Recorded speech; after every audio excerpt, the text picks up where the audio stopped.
ಪುಣ್ಯಾತ್ಮ ಪುಣ್ಯಾತ್ಮ ನೀನಯ್ಯ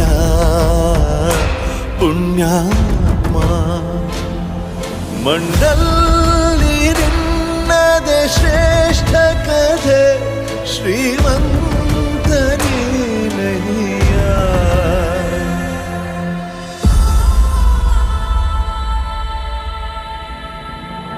ನಿಂದು ತಾಯಿ ಗುಣ ತೀರೋದಿಲ್ಲ ಋಣ ನೀನು ನಮ್ಮ ಪಾಲಿಗೆ ಎಂದು ದೇವ್ರಯ್ಯ ತಾನು ನೋವಾ ನುಂಗಿ